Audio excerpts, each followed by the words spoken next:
Would you like a flower for your buttonhole? My buttonhole? Yes, your buttonhole. Let me put a flower in your button. Ah! This podcast is not suitable for children or those who are easily disturbed. Spoiler warning for whatever is in the title of this episode. And now for the obligatory socials. Please like, share and subscribe. Follow Daniel at DStarSick on Twitter. Follow Ryan at Darth Damio on the Bluebird app. You can find the podcast on Twitter at HorrorPod69. You can also follow us on Facebook, Instagram, Slasher and Goodreads. Become part of the Disturbed community by asking for the Facebook group and Discord links. Send dick pics to the Horror of Babylon podcast at gmail.com. Support the show at patreon.com/the Horror of Babylon. In closing, you can let your friends know that the Horror of Babylon is available on YouTube, Apple Podcasts, Spotify, Audible and all other major podcast apps.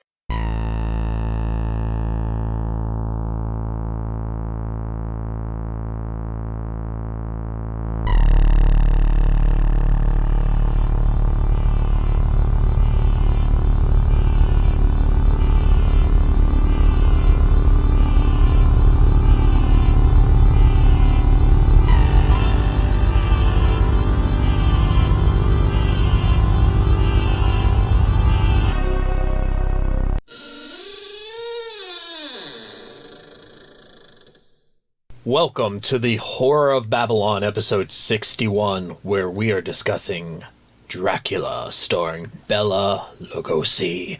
I am Ryan, and with me, as always, is Daniel. Say hi, Daniel. Hi, Daniel. And we have to thank our patrons. This show is brought to you by Abigail the First, Breaker of Chains, Mother of Dragons, and Logan, the Full Metal Patron. And for Horsemen Comics and Gaming, which you can visit at the Morgantown Mall in Morgantown, West Virginia, or the Mall at Robinson in Pittsburgh, Pennsylvania, and say hello to the proprietor, Ronald III, the Grampus of Christmas. I just started myself up a pull list, and I'm super excited. Yes, they were excited to have your pull list. Let's talk about our history with Dracula 1931, and I can be quick. I read the novel last year, and then I watched a bunch of adaptations afterwards. I watched this movie. I thought it was pretty darn good. Your turn. I can also be quick. I watched Bram Stoker's Dracula at way too young an age, and then I found out there was no black and white version, and I just kind of assumed that the book and the black and white version were going to be like super similar. I was like, I just assumed that this movie was... They're both old. That they're both like supposed to be based off the book, right? And then I realized, oh, so people, when they say based off the book, they just change it. And this is the movie that made me realize that. Well, I can actually you about this. Yeah. The vampire's a pure myth, superstition. I may be able to bring you proof that the superstition of yesterday can become the scientific reality of today. So let's move to background. And the first thing I will say is that this movie was released on February 9th, 1931, and it is not an adaptation of the novel. It is an adaptation of the play written by Garrett Fort. So it's two steps removed. Yes. And of course, the play is an adaptation of the novel. Yeah. It's Inception. God. So, if I make a video game based off of this, we'll be 3 dreams deep. Do it. Do it. There is already a video game. I'm sure there's an everything. There's a comic, there's a roller coaster, there's chewing gum. If it exists, there's been a Bela Lugosi version of it. I think a roller coaster is obligated to like go through water that's dyed red. That'd be sweet. Yeah, right?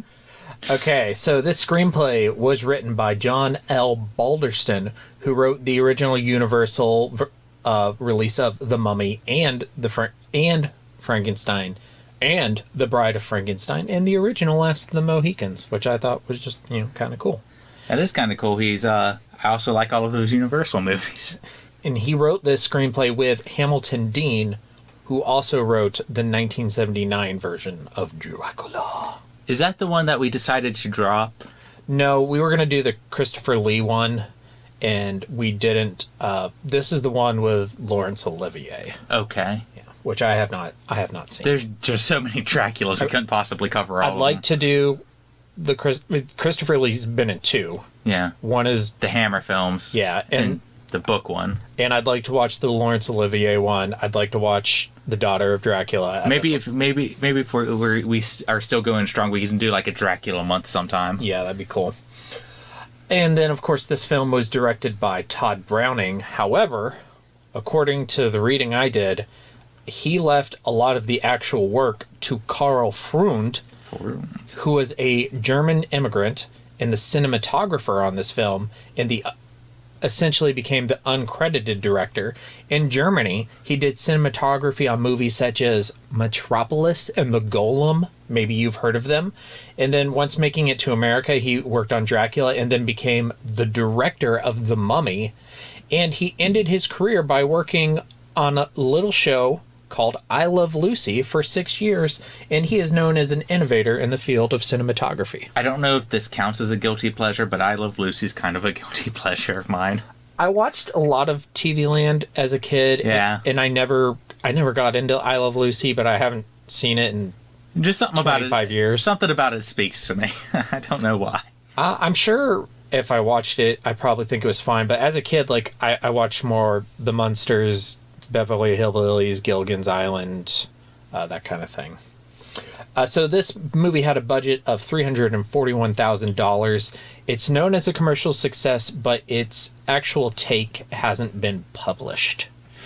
And as Daniel and I were discussing earlier, there is a Spanish version of the film. Now, this movie was shot on sets on the Universal Studios lot in California. It was shot during the day, and then the same sets were reused at night for the filming of the Spanish version of Dracula. Yeah. You have... the Spanish version, like, it's the same script, but it goes to show you how different a movie can feel with a different cinematographer and a different soundtrack. Like, there's a lot more, like, zooming and tracking shots in the Spanish version, where a lot of these are just, like... Here's the scene, just still straight on shots, There's like a greater sense of dread in the Spanish version. I'll watch it at some point. Maybe we'll do like a short bonus episode on it. It might make for a fun pre-show. Yeah.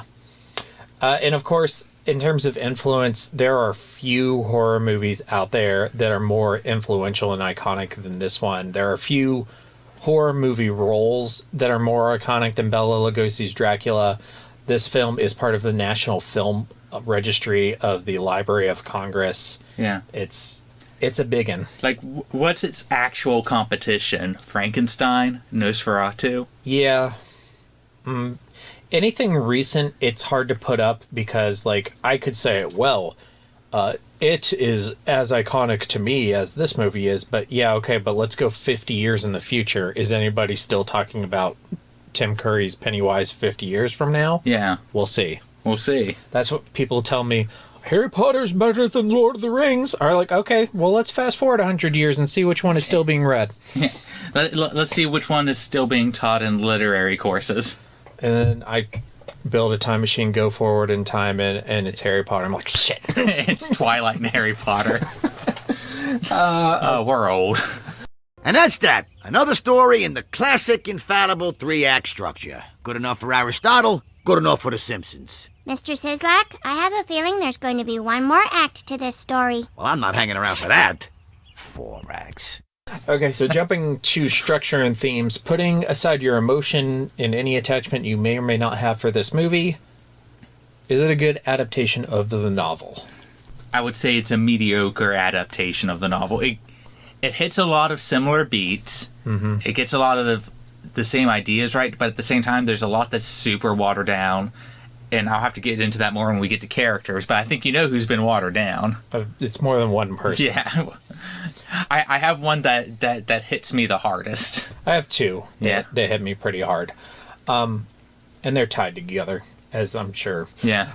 So for me, I felt like they had a picture of a good adaptation, and then they turned it into a jigsaw puzzle, and they mixed up the pieces, and they put a couple pieces together that they like made the pieces fit together when they shouldn't. The pieces were there, but they put the puzzle together wrong for me. They found pieces that almost fit, and they just slammed it instead of finding the one that actually fit. The overall like outline is more or less the same. Yeah, Dracula wants to go to England. He goes to England. He feeds some on some people, and then he dies. Yeah, they figure it out and they kill him. Yeah. Those are all hits. Yes. So if that's what you're looking for, A+. What themes from the novel are best represented in this movie and which aren't? The fear of the other, the fear of like the wealthy foreigner, that comes across pretty well. Especially because, skipping ahead a little bit, Bela Lugosi kind of strikes people as kind of an attractive, charming sort of foreigner, coming in, hitting on all the ladies. He doesn't do anything to hide his accent. Yeah. Dracula in the book is really concerned about speaking like an English person, so he's not... So he can, like, be the chameleon. Yeah, exactly. Whereas this Dracula, hello, I am the Count. Yeah. He's like... that's Sesame Street. Never mind. Keep going. I am the villain. I am the villain. I will take your women. I will stand right in front of mirror, no problem. There's a little bit more Dracula, Borat. Dracula, look at my little box. Smack your box away. Break your little box. Screw you in your little box. Fuck Pandora. Nosferatu, more like Nosferatu. Are there any themes from the book that you feel like aren't present in the movie or given as much attention? A lot. I know that I said, like, there's some people who read into, like, the sexuality of the book way too much, but it is there. Yeah. A lot. It's not here. It's gone. Like, anything even remotely sexual has been excised. The brides are mentioned at the beginning, and then they're shown in the castle twice. Yeah. And then they're just gone. And they're not... I mean, like, they're attractive women, but they're not, like, how the brides are, like, typically adapted to be, like, sex goddesses. Yeah. It's just like, oh, you have some attractive women here. That's cool. Yeah, that's cool. Can you make them go away for 30 minutes? Or 50 or whatever, how many minutes? Also, like, the theme of, like, pests and disease. Like, there's the rats are gone. Like, he pretty much just turns into the bat, and there's one instance where he turns into the wolf. Yeah. I was going to say the bat's the big one. Yeah, this is really... I feel like this movie is responsible for Dracula primarily being tied to bats. Yeah. Because I don't want to say they overuse the bat, but it's definitely, like, emphasized. Yeah, more so than in the book, whereas in the book he has all these different animals and such. It's pretty much just, like... creatures of the night in general he's associated with. Right. Now, not which you enjoy more, not which is the better movie, but as an adaptation, how does this compare to Nosferatu? I think Nosferatu's better as an adaptation. I think there's stuff that's different, but I think especially it gets like the feeling across a little better. I think aesthetically and in terms of like plot, it's better. Maybe aside from like the third act of Nosferatu, where it kind of goes off the rails a little bit. But overall, I agree. I think Nosferatu's the better adaptation. Is it the better movie? I don't know. Wait until we get to rankings. Yeah. Find out and see. Next time on Dragon Ball Z. They're coming to get you, Barbara. Moving to characters, and of course we're going to kick it off with Bela Lugosi as Dracula. And I have a few notes before Daniel gives his thoughts, and I know he has a little rant. But I did a little bit of reading. Apparently, Dracula was originally supposed to be played by Lon Chaney, who would also play Professor Van Helsing in a dual role. Then he died, unfortunately. Lugosi actually played Dracula in the stage version of the story on Broadway, and he happened to be in Los Angeles with a touring group that was performing the play. The studio execs didn't want to give him the job, but he won them over by accepting a lower salary of $500 a week. For 7 weeks of filming, that means he made $3,500 for this movie. And to give you something to compare that to, Helen Chandler, who played Mina, was paid $750 a week. Unfortunately, his money negotiating skills didn't get any better with time. He was offered the role of Frankenstein pretty famously, and he turned it down because he wanted a speaking role, which kind of makes sense if you've read the book, but... I can understand, like...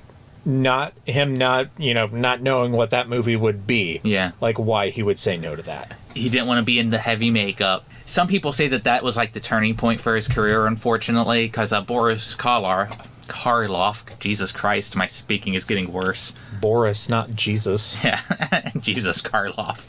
He died for our sins, Universal. There's your clip, Ryan. No, Tom Cruise died for Universal sins. Poor Tom. Anyway, he just... Is it inappropriate to ask for a Last Samurai 2? No. Okay. In fact, I want a whiter guy to play the Last Samurai. So Chris Pratt is... I want Chris Pratt to be... the real Last Samurai. The lastest samurai. The very lastest samurai. With dinosaurs. He didn't get any better at negotiating. Turning down Frankenstein was sort of... A lot of people consider that like the turning point for his career. Because he started to get typecast. People would only hire him for horror movies, and they would only hire him at these really low rates. He died in poverty. Like, I think he had $1,000 to his name for his whole estate. For one sad. For one of the biggest horror icons in existence. He was buried in the Dracula cape. That's cool. Which is kind of ironic because he kind of grew to resent the role because he could only get horror roles, but was also the thing he was most well known for. He started a sort of a love-hate relationship with a director called Ed Wood. I don't know if you know anything about him. Yeah, I've seen the Johnny Depp movie. That's actually a pretty good representation of that history. Except I can't remember if they go over him having to fall back on making porn after his career dies. High school, so I don't know. But that was actually a pretty good representation of what their relationship was like, at least allegedly. The research was pretty decent on that. And it's just, every time I think of Lugosi, I get so sad knowing this, that you could be such an icon and get nothing for it. Yeah. These days, and at the same time, I'm also a person who thinks that, like, the Hollywood elites are sometimes up their own ass a little bit too much, and think a little too highly of themselves. But that's also sometimes true of the guy who works at the gas station. Yeah. I just in comparison, next to the guy at the gas station, they have millions of dollars to back it up. True. Unless he owns the gas station. I would like to find a happy balance between those two, because I really think that he deserved better, especially with iconic as he's become. I just pre-ordered the black and white version of the NECA figure of Dracula that uses his likeness. It's pretty cool. So I'm super excited to have that. I'm going to be getting the Frankenstein soon and the Mummy one, and then I'll have all of the Universal black and white versions. Nice. And then I'm going to stop. That'll be all the NECAs. Yep. Okay. So moving on. Renfield, played by Dwight Frye. I've only had seen this once prior to rewatching it today, and apparently I forgot most of this movie. Yeah. So I'm watching this, and I'm like, oh, okay, here's Harker, he's doing this, and then he gets to the castle and he calls him Renfield, and I'm like, oh, I guess they combined the roles of Harker and Renfield, and I was thinking that over in my head. I was like, oh, I guess that could be kind of clever, and then eventually Dracula gets to England and Harker's there, and I'm like, oh, well, that's just dumb. I think I said this during Nosferatu when that was the beginning of elevating Renfield's role, and this continues that trend. Yeah. I like Renfield. I like how he was done in this movie, and I think, his performance... I think it's a highlight, honestly. That fucking laugh. There's 3 performances in this movie that I think are competitively iconic. Obviously, Bela Lugosi is one, and then Dwight Frye as Renfield is another, and we'll get to the third one soon. But it's Harker that I was upset with. It's just, 100%. You could have just left him out, but we'll get to him soon. But yeah, Renfield is great. Nosferatu stands menacingly, and Lugosi just stares menacingly. Yeah, I can't do it. Yeah. Would you like a flower for your buttonhole? My buttonhole. Yes, your buttonhole. Let me put a flower in your button. Ah! One of these days we'll have video, so I won't have to describe me doing the hand. What did you say about my buttonhole?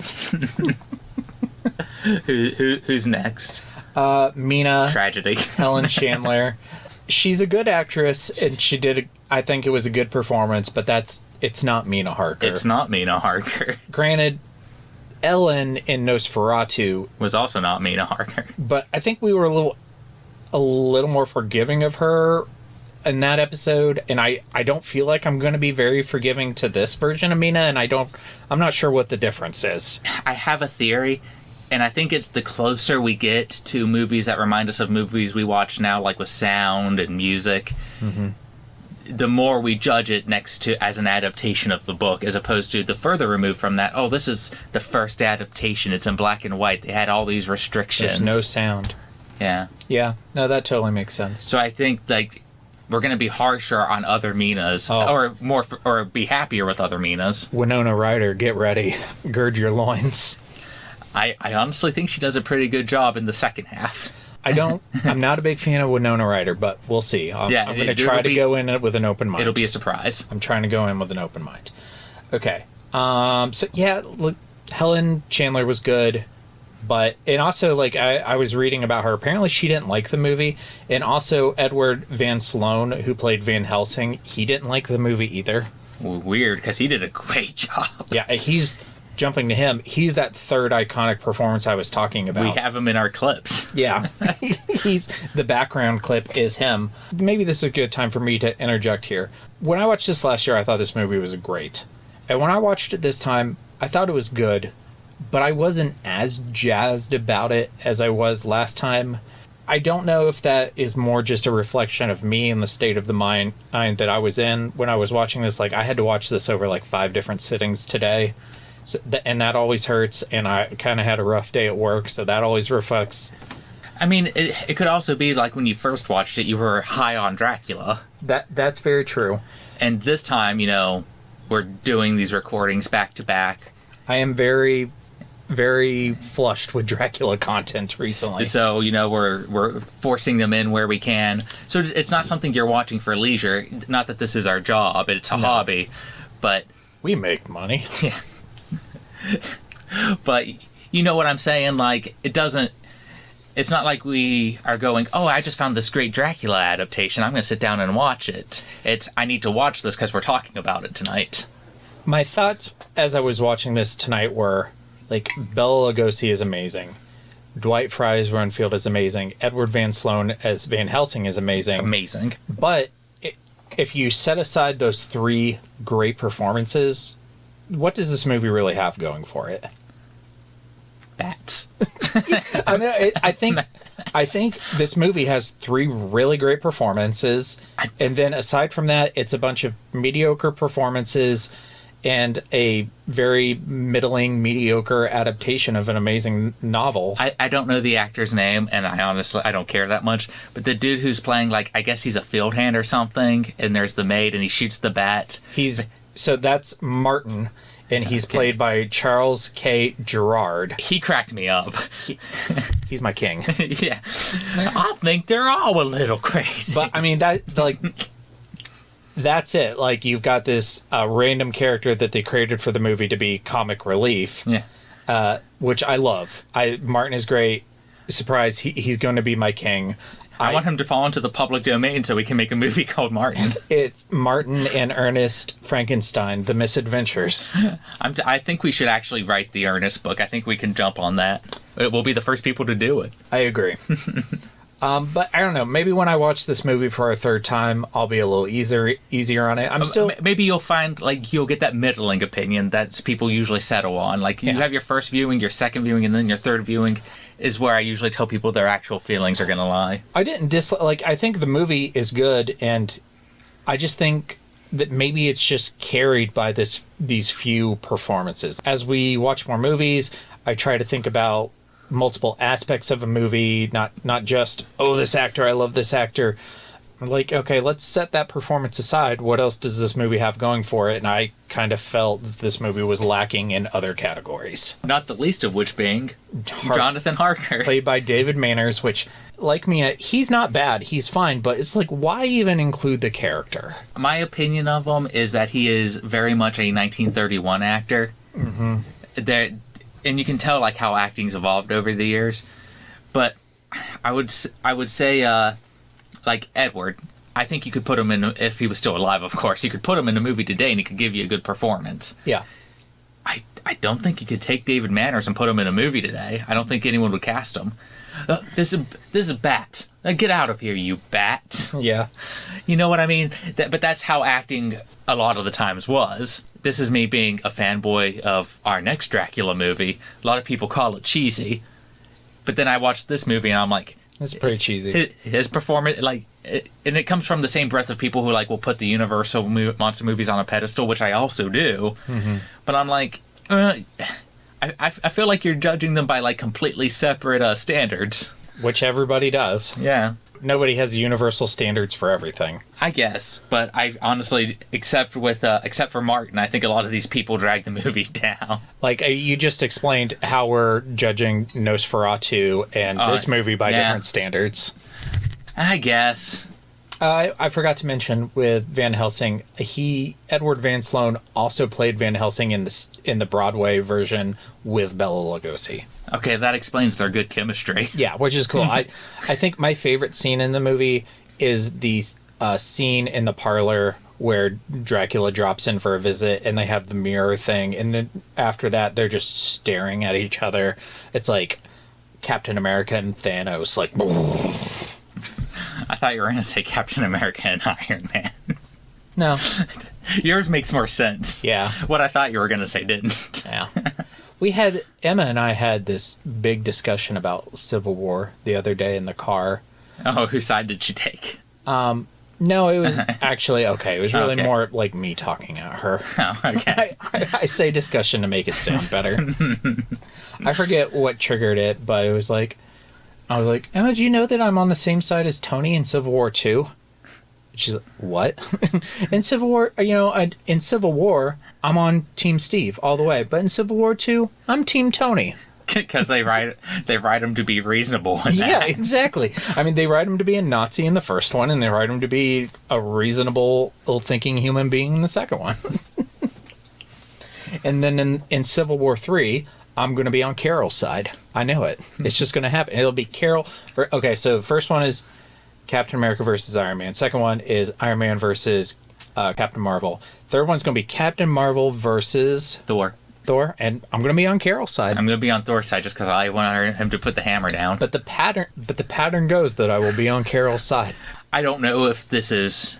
like intentional, but it's almost like they evolved their opinions based off of how bad the last war went. Yeah, I mean, it would make sense that Tony learned from his mistakes. Yeah. Except this is just me fucking being too much of a Marvel fanboy at the time Civil War was written. Marvel at the time doubled down, saying that they always intended for Iron Man to be the correct side in that. And I can't imagine how that was the case. And I'm just saying, and that's how every fan at the time felt. They're just reading it and going, how? But they kept writing comics trying to justify it, and it just kept pissing people off. Yeah, I cannot picture that at all. Because he's so authoritarian. I mean, obviously he starts from a good place. But then he just, he doubles down and doubles down. It's literally the story of the road to hell is paved with good intentions. Yeah, exactly. Like, I forget where I got this quote from.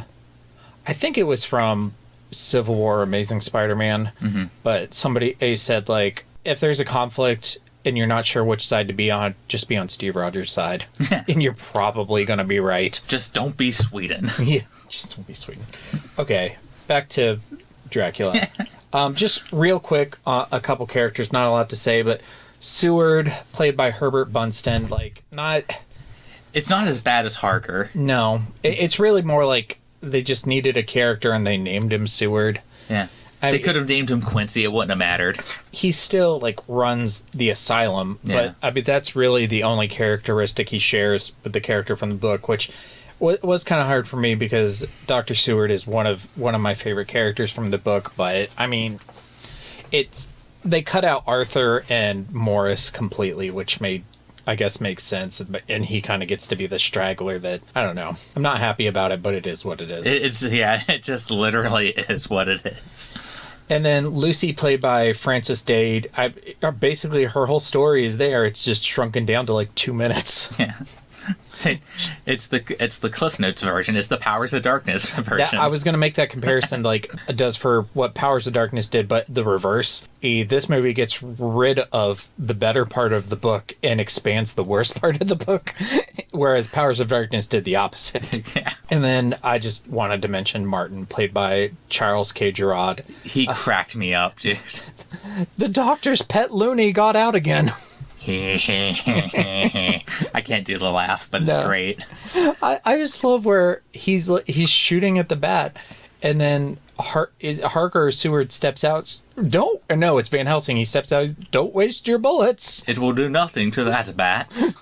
And he's just standing out there with a gun, and everybody's cool with it. There's no issues. Because they kill Dracula with a knife in the book. Do you think, like, if they would have shot him in the face, it would have done anything? I don't know. We didn't really talk about it in our episode, but I always kind of questioned the logic of just stabbing him with a knife. Especially when they made a big deal over how that kind of stuff wouldn't work earlier on. Yeah, and I don't know why Stoker just didn't make it a stake, because that's something they actually discussed in the book, was like staking him in the heart. I know that there is one version that he had written where, like, the castle explodes in a volcano after he dies. Yeah.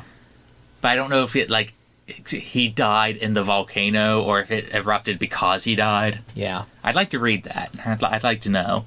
I'll kill you all. I'll drive you crazy and I'll kill you all. I'm every nightmare you ever had.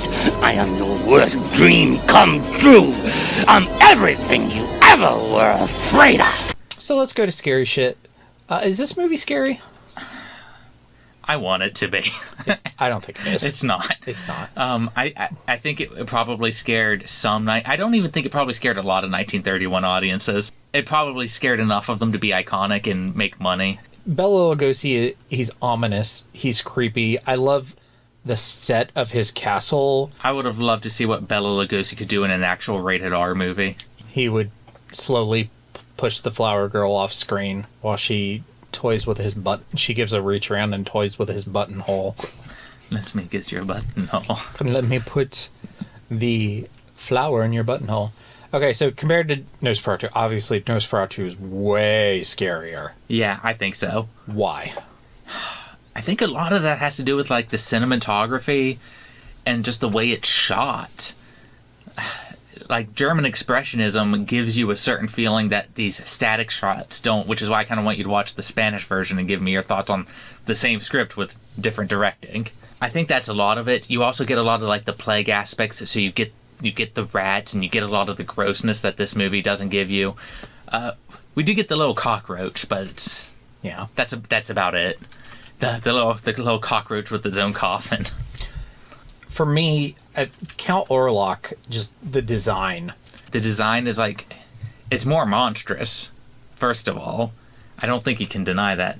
No. He also looks way less human.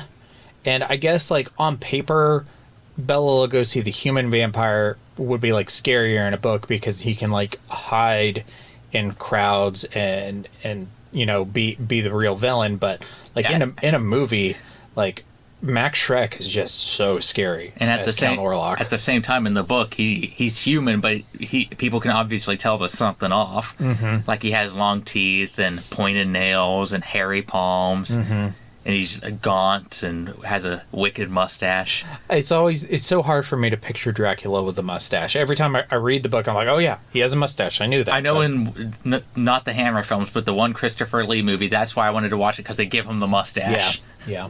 And that tickles me pink. I'm like, finally, mustache Dracula. Nicolas Cage would have grown a mustache. Yeah. Movie 0 out of 10. So I'm trying to think I can't really think of a movie where Nick Cage has facial hair.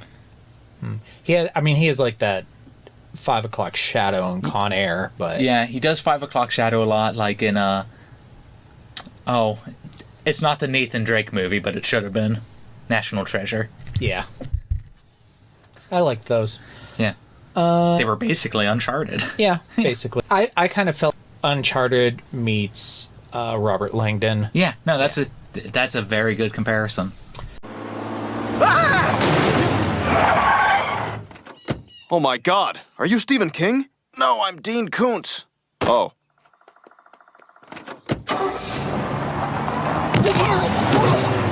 So let's go to King and Koontz. I already said my king. Really, my king should be Bela Lugosi or even either of the other two actors I talked about. But Martin just caught me off guard so hard. It was so funny to me this go around. He did tickle me pink, so I'm not judging you for it. I'm giving my king to Renfield's laugh. Because even though I want to give Lugosi the crown he clearly deserves, that laugh is the closest thing to actually being scary in this movie. Okay, and unsettling. The show itself, the Horror of Babylon's king, will be Bela Lugosi, and then yours can be Renfield's laughing.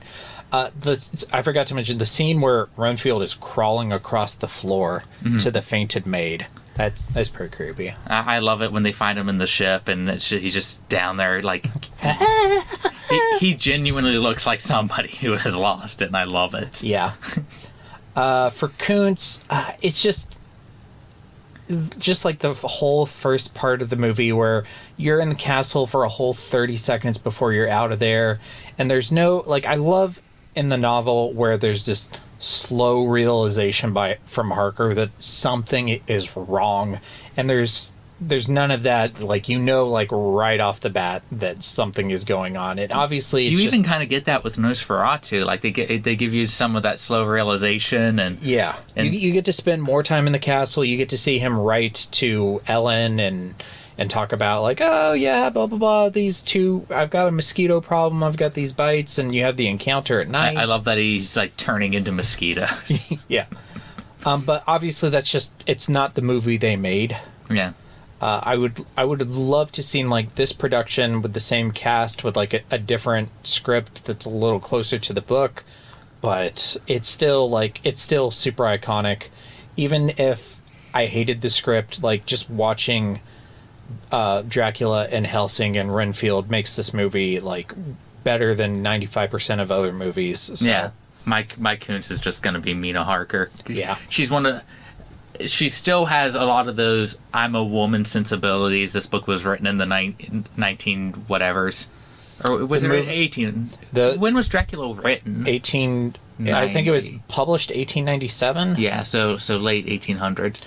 So you're still going to get some of that. This is just the time it was written in. But she was still... I'm going to faint! But she is still a very strong female character, especially for the time. Yeah, she is. And in this, it's just she is the most watered-down person, probably. Bring me my fainting Jonathan. Couch! Yeah. It's pretty bad. So, which is unfortunate. Yeah, that's my Koontz. I'm sorry. No, that's my second. That's a close second. Probably should be, but okay. So let's go to rankings. I honestly thought before I rewatched it for this, it was going to rank a lot higher for me. Yeah, I kind of, before I rewatched it, I kind of assumed it would be pretty high, and now I don't think it's going to be as high. So I think I have to put it above all this stuff. I don't think I can put it above any of these. I'm not going to judge wherever you think it goes. Unless you, like, put it below Phantoms, I guess. Or Roar.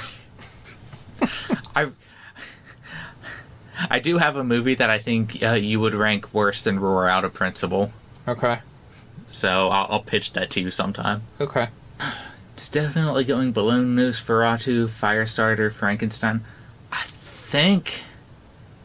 think I'm putting it below Hellraiser 2022. Wow, that's pretty low. Yeah, I think I had a funner time sitting and going, I'd fuck this in a bite, I'd fuck this in a bite. Okay, yeah, definitely. Okay, so for me, I'm going to put it between the original Hellraiser and Mermaid Scar. So that makes it my... I think it's like a way more important movie, but if I'm talking in terms of my personal enjoyment... And that might change with another viewing, but like for the show, what we just watched and discussed. It's my number 9 and your number 13. I probably was thinking this was going to be in my top 5 before I sat down and rewatched it. I thought for sure it would be in at least both of our top 10s. Yeah, and it's at the bottom of my top 10, and it's just outside of your top 10. So yeah. I mean, it's still better than the majority of the stuff we've watched. Yeah, we have watched some garbage. Yeah, we have watched some terrible, terrible stuff. And we will watch more thanks to Four Horsemen Comics and Games. Homework. So let's assume the failed Universal monster movie revival never happened. The Tom Cruise Mummy movie never happened. How would you revive the Universal monster movie franchise? I'm ready. Universal, feel free to hire me. First of all, your major problem is you're trying to turn these monsters into Marvel movies. They're not fucking Marvel superheroes. They're monsters. You got to go into that with a horror mentality. So what do? Well, let's look at every other goddamn franchise that you have going on that's a connected universe. You have the James Wan Conjuring universe making hundreds and hundreds of millions of dollars each movie, even their shitty movies, making all this money. Why aren't you looking at that? Why are you chasing the Marvel coattails when you could be chasing this coattail? And it makes more sense. Because Marvel's more money. So first of all, this is what you do. The Mummy movie was their third freaking attempt at this. Was it really? Yeah, it was their first. I know the Wolfman. The Wolfman was allegedly an attempt. They reshot scenes in Dracula Untold so that it could be squeezed into a universe if it did well. I did not know that movie existed until today. Yeah. It's Dracula's origin story of how he becomes a vampire. Yeah. It's not great. And the third is when they made the official, we're going to release all these trailers and show who's working on the movies. They're freaking Nick Fury. They choose Dr. Jekyll. Dr. Jekyll? Yes. That is their Nick Fury. Why is that your fucking Nick Fury? That should be that should be your Hulk if you're going to go with the freaking... Yeah, because, yeah. If you're going to go, like, on theme of just trying to rip off Marvel, you have so many great possibilities for Nick Furies. You could do Van Helsing, a descendant of the Helsing organization. You can do any of that. But I'm going to tell what you do. First of all, you make them fucking period pieces. You make them all take place in the late 1800s. Mm-hmm. So you forward Frankenstein a little bit in time. You pull, like, some of the Wolfman stuff back, you know. Mm-hmm. You condense it. It's all pre-World War I. There's your first thing. Second, you hire low-budget horror directors or low-budget comedy directors.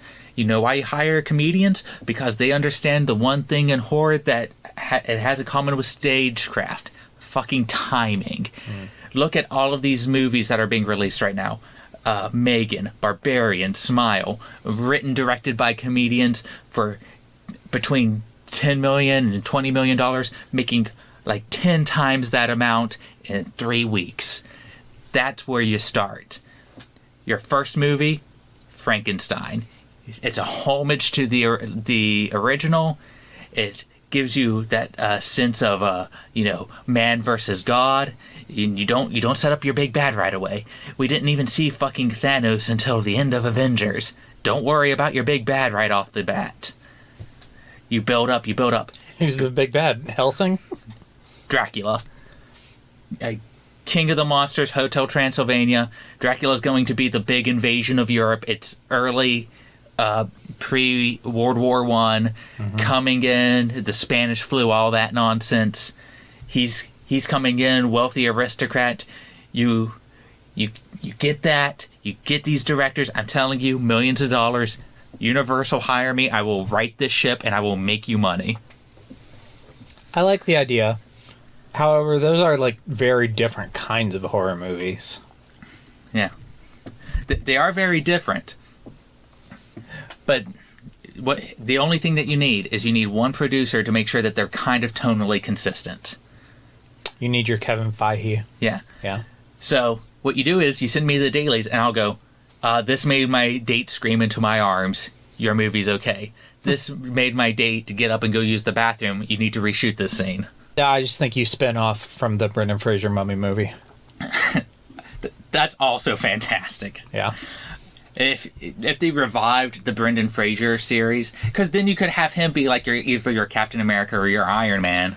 I think this would have had to been back in the 90s. I think. Oh, okay. Yeah, I don't think that can happen now. You're not doing it now. No. You're not saying, hey, Brendan Fraser, I have a job for you. No, I Come think, back. I think the ship has sailed. Okay. But if they would have... I was going off of, like, if I was trying to do it now. No, I don't think it can happen now. Okay.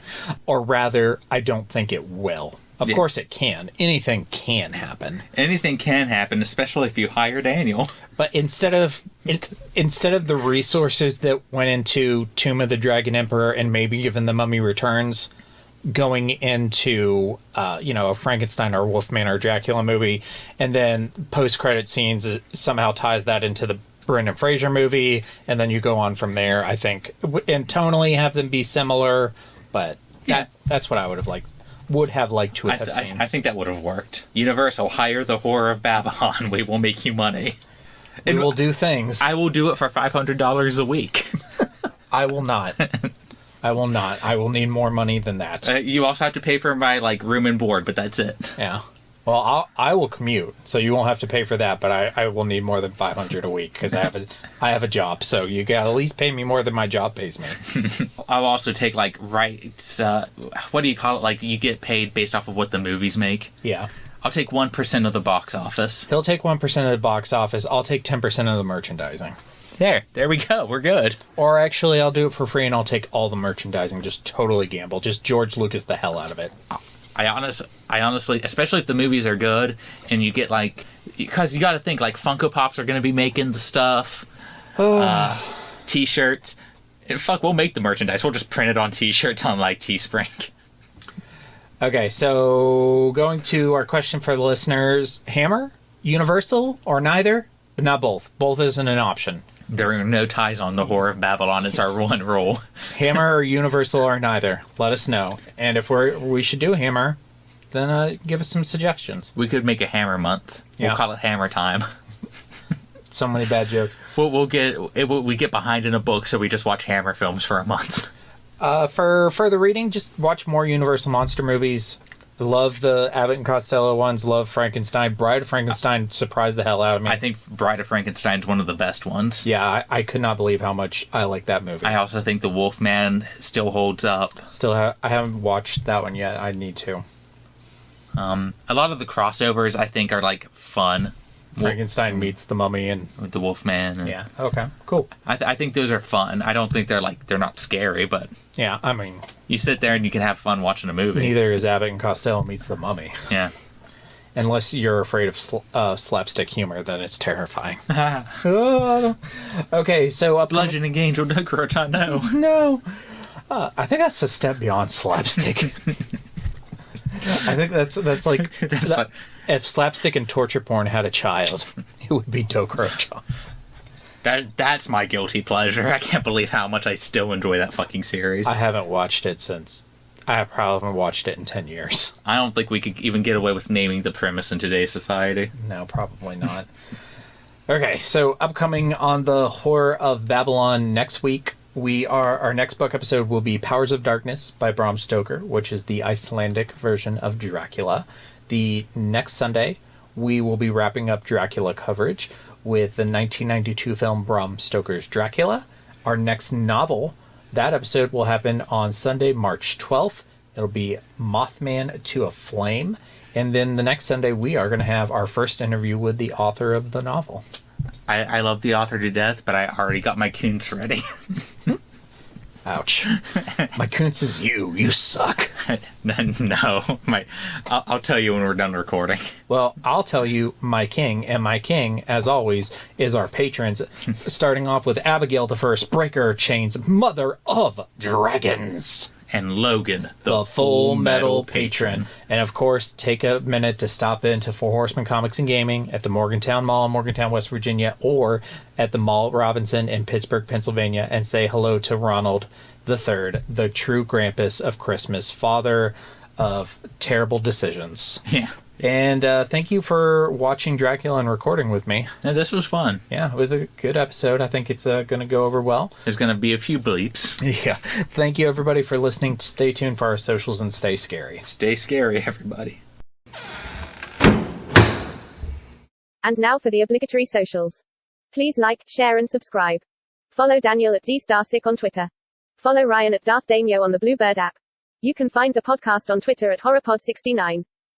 You can also follow us on Facebook, Instagram, Slasher, and Goodreads. Become part of the Disturbed community by asking for the Facebook group and Discord links. Send dick pics to the Horror of Babylon podcast at gmail.com. Support the show at patreon.com/thehorrorofbabylon. In closing, you can let your friends know that The Horror of Babylon is available on YouTube, Apple Podcasts, Spotify, Audible, and all other major podcast apps. Stay scary.